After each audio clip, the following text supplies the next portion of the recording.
In Paris, on Avenue Kléber, in a former Gestapo headquarters, politicians have been talking for 4 years about ending a war.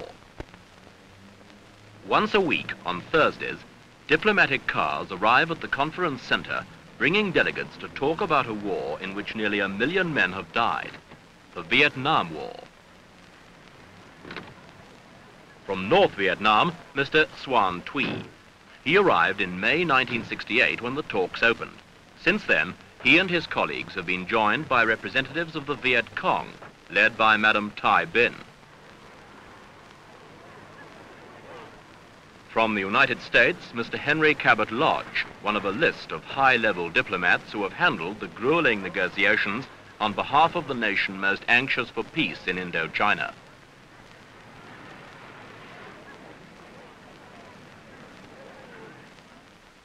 And inside the conference chamber, already at the table, Mr. Pham Dang Lam from South Vietnam. In over 150 such meetings, what have they achieved? This week, ECHO re-examines the prospects for peace in Vietnam.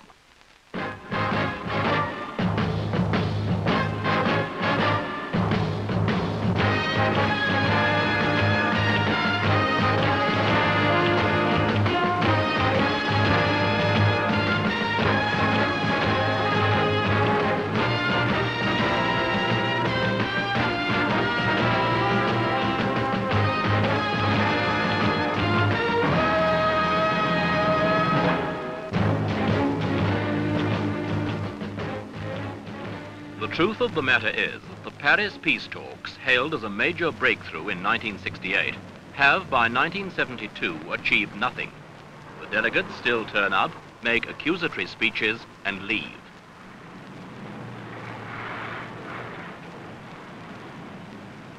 But it's a game of which even the international press has grown weary.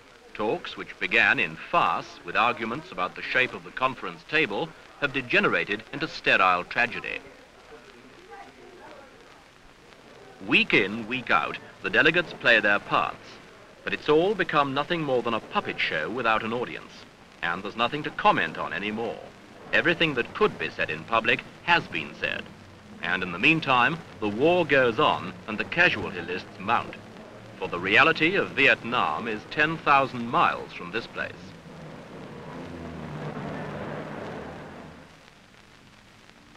And yet in other parts of Paris, secret meetings between Americans and North Vietnamese did attempt to break the deadlock.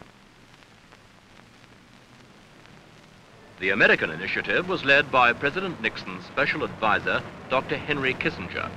Since 1970, he has met North Vietnamese leaders 12 times. At their meetings, he offered much of what the communists demanded, the withdrawal of American forces and new elections in South Vietnam. But all offers were rejected or ignored, and the whole American formula publicly rebutted by Hanoi.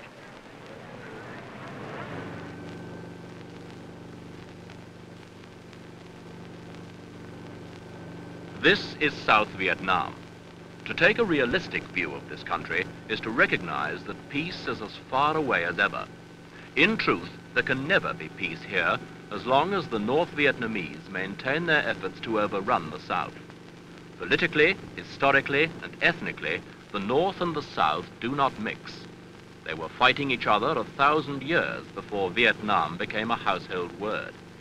And this is the vital factor. Only an inbred antipathy to the North could possibly have sustained the South during the past decade.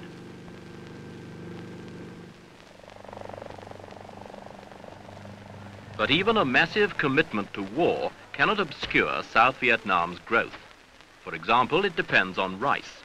During the worst of the war, production slumped, but has been revitalized, so that this country now grows 6 million tons annually, enough to feed its people without imports.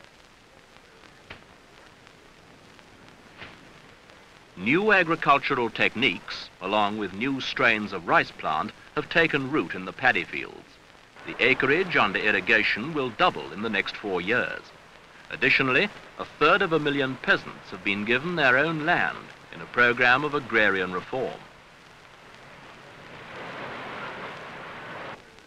Equally important, there is in South Vietnam a willingness to unify. Villagers, aided by the military, are building bridges to link with other villages, where once they remained isolated and suspicious, and easy prey to Viet Cong guerrillas. The result is closer contact with the capital, Saigon.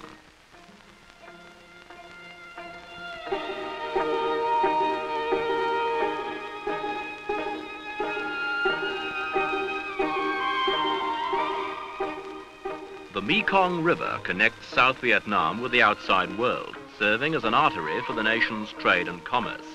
Intense development of the port of Saigon has made it the biggest and most efficient trading port between Singapore and Hong Kong. Formerly only handling the massive inflow of men and material needed for the war, it has now switched to more peaceful uses.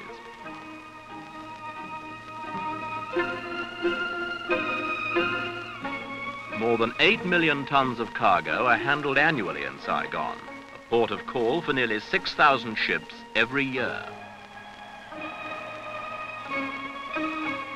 Goods are moved quickly along the waterways flowing into the Mekong and on the new highways, first built to transport the paraphernalia of war. But with the noise of battle receding to South Vietnam's borders, the work of reconstruction gathers momentum. Schools and hospitals have doubled in number during the past 5 years. Then there were no medical centers in the villages. Now there are over 400. War has taught the South Vietnamese about electricity supply and the need to modernize peasant industry. And it has taught them a lot of other things too.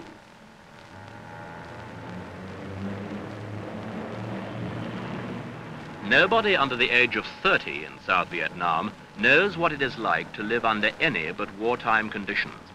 Nobody has ever asked them what they want. If they were asked, their answer would probably be nothing more ambitious than to be left alone in peace. What they have learned is that even when fighting an endless war, they can equip themselves for peace, should it ever come.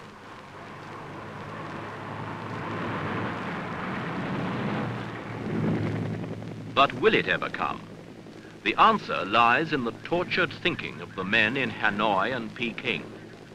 What South Vietnam has achieved, it has had to achieve while committing 1 million of its best young men to fighting a war from which their American support is being gradually withdrawn. To the Americans, the name of the game is Vietnamization. It means simply equipping South Vietnam to fight its own battles.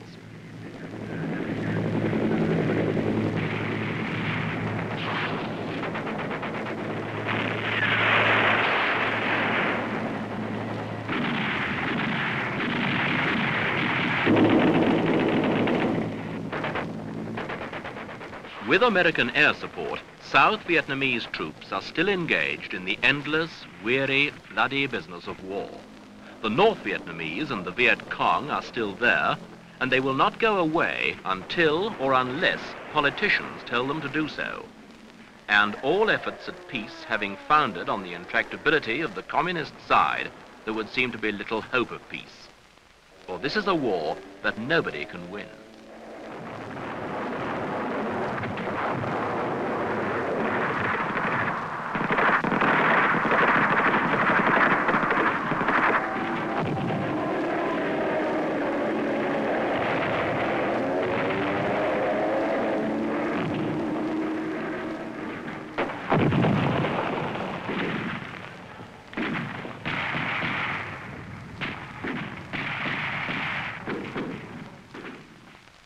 There are only losers. To date, South Vietnam has lost 145,000 troops and untold thousands of civilians. They claim the North Vietnamese and Viet Cong have lost twice as many. The Americans have lost 46,000 killed. In all, nearly 1 million men.